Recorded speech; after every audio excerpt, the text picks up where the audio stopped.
We've got even more superpowered people. What's going on, YouTube? Welcome to Sibz, West Coast, East Coast siblings, where we break down your favorite movies and TV shows. Tonight, we are talking Superman and Lois Episode 3. This is going to be a review, biggest takeaways, reaction, all rolled into one video. So hit the subscribe button and click the bell so that you don't miss, and let's dive into it. Before we get started, this is DC night, so The Flash also came on, and we've got a video for that, so links will be down in the description. But let's just jump right into this one. We saw superpowered people, but we'll get to that. Let's start off with what's happening with Sarah. So obviously, we know she attempted to end her life, and that's just been messing with her. She's got this sickness, and all of these things are kind of coming to a head in her lashing out, which, by the way, all those kids were lashing out on another level in this episode. And I'm like, do parents really let their kids talk to them like that nowadays? I know this is make-believe, but I mean, that was unbelievable. Anyway, so she finally reconciles with her mom at the end of the episode, talking, Lana basically finds some common ground with her also being sad and, feeling like her life is falling apart. And a lot of it is just teenage stuff, high school stuff. And so her mom's able to correct that because she was wild. But another thing that happened in this episode, let's talk about Lois Lane. Now, we know she's starting at the Gazette and she's following this lead. She's pursuing Morgan Edge. Some people have gone missing who have been affiliated with the Edge company. And what I'm assuming is they're being experimented on. And some of the superpowered people, that's who they are. That's my prediction right now, but we'll get to them later. Lois is hot on the trail of that, and her car actually gets car bombed. So obviously, people don't want her finding this out. I'm sure it doesn't make Morgan Edge comfortable that you've got a high-profile reporter such as Lois Lane on the case in this small town. You know she's going to get her story. You know she's going to find all these leads. This episode brings her directly into the path of one of these superpowered people. So, we can put two and two together that likely what's happening is Morgan Edge is already experimenting on people. And honestly, it seems a little too early. Like, he just started, I guess fully going into business in Smallville, and already he's got superpowered maniacs running around and all these crazy happenings going on. I think this is going to make Smallville a hotspot for not just military attention, but global attention. And so with Superman actually being there, I think his secret identity is at risk.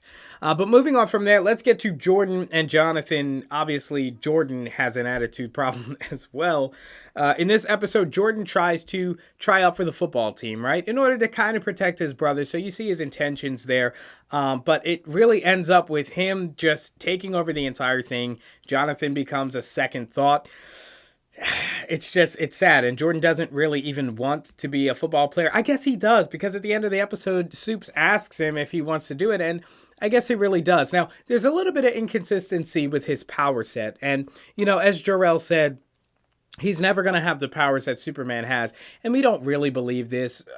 I honestly think that both Jordan and Jonathan are going to develop powers at some point.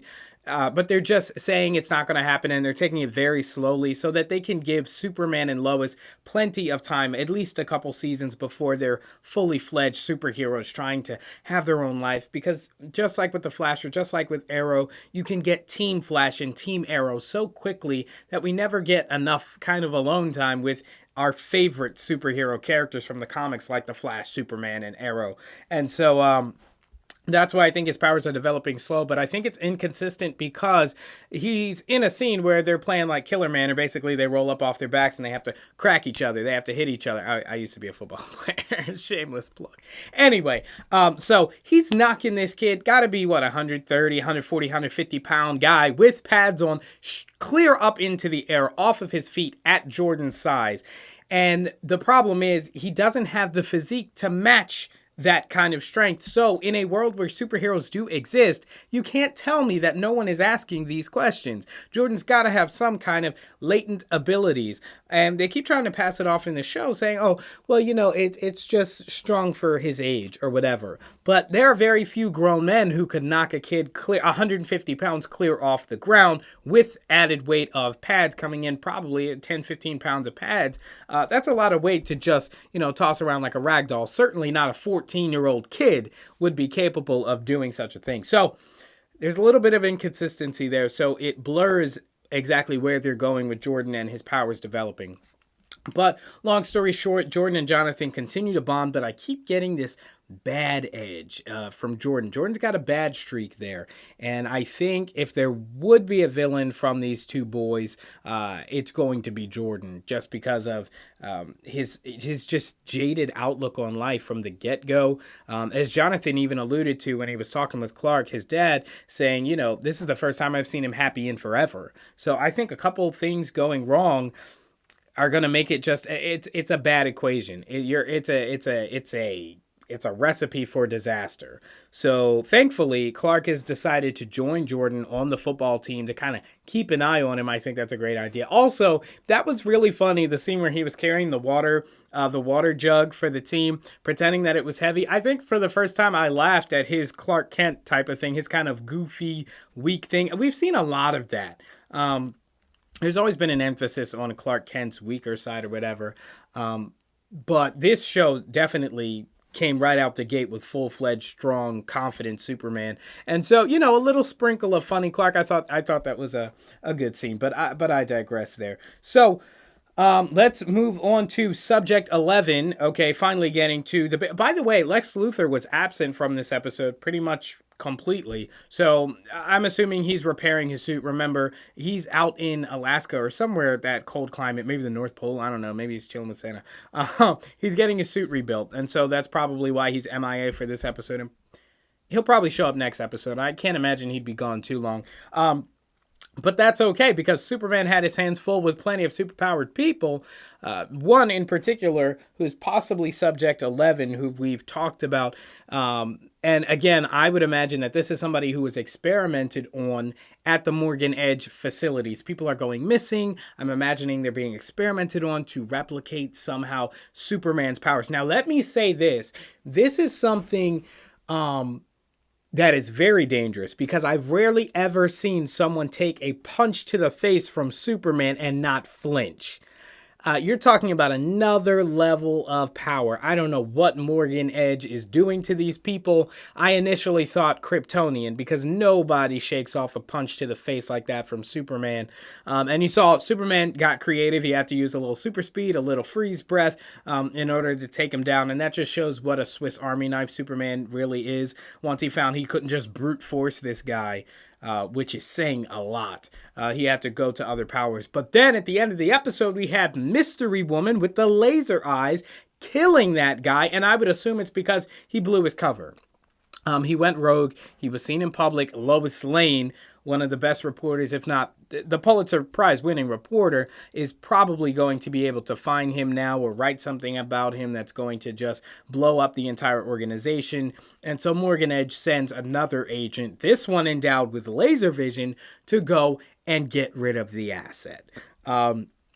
So she kills him, and I'm assuming he must have subjects to spare. I guess he's just collecting all these people in Smallville. I guess that's where you get your superpowered people from.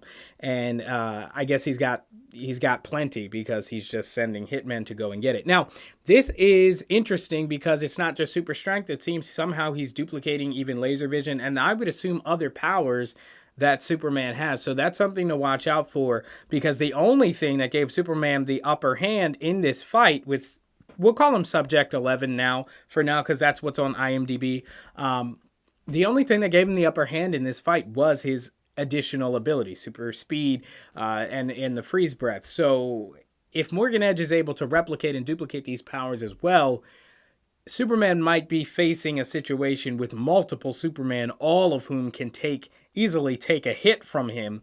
I may have to call in some backup. It might be, what I'm hoping doesn't happen is that they do kind of a superhero team up at the end where Superman and his sons fight all these crazy super enhanced people. I hope that doesn't happen, but I do see it as a possibility, as I don't see them bringing in any superpowered people, any help, maybe a cameo from the Flash or whatever. I don't know. This is a very self-contained show, so who knows what other supers they're going to bring in.